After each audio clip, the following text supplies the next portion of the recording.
अरब आक्रमण भारत पर पहला अरब आक्रमण किस खलीफा के शासन में हुआ? तो खलीफा उमर। अरब ने सबसे पहले भारत के किस क्षेत्र पर आक्रमण किया? सिंध पर। अरब आक्रमण का मुख्य उद्देश्य क्या था? सभी। भारत पर पहला समुद्र अरब आक्रमण कब हुआ? 636 ईस्वी में। सिंध पर अरबों ने किस वर्ष विजय प्राप्त की? 712 ईस्वी में। मोहम्मद बिन कासिम ने किस भारतीय राजा को हराया? राजा दाहिर को। मोहम्मद बिन कासिम किस वंश का था? उमैयद वंश का था।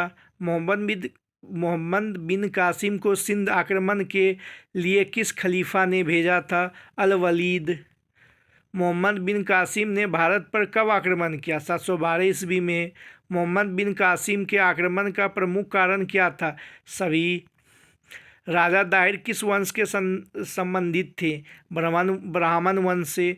राजा दाहिर की राजधानी कहाँ थी? अल्होर। राजा दाहिर के पिता का नाम क्या था? चाच।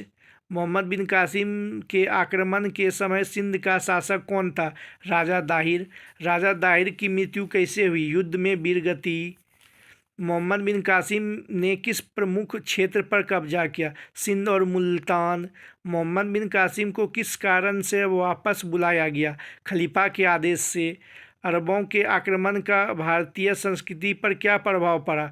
सभी। भारत में इस्लाम के प्रसार की शुरुआत कब हुई? 7वीं-8वीं शताब्दी में। सिंध को अरबों ने किस नाम से पुकारा? बाल उल इस्लाम। भारतीय शासकों ने अरबों के आक्रमण का किस प्रकार विरोध किया? सभी। किस भारतीय राजा ने अरबों को भारत में आगे बढ़ने से रोका? गुज्जर प्रतिहार के नागभट्ट प्रथम। भारत में अरबों की शक्ति कब तक सीमित रही? केवल सिंध और मुल्तान तक।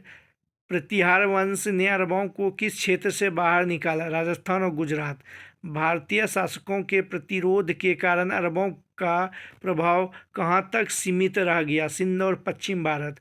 मोहम्मद बिन कासिम की मृत्यु कैसे हुई? बंदी बनाकर मार दिया गया। अरबों ने भारत के खिलाफ किस युद्ध तकनीक का उपयोग किया? घेराबंदी और तेज आक्रमण। सिंध विजय के बाद मोहम्मद बिन कासिम ने क्या किया? इस्लामिक शासन लागू किया। राजा दाहिर की पत्नी ने क्या किया? आत्मदाह जोहर। प्रतिहार ने अरबों को भारत से बाहर कब निकाला? 8वीं शताब्दी में।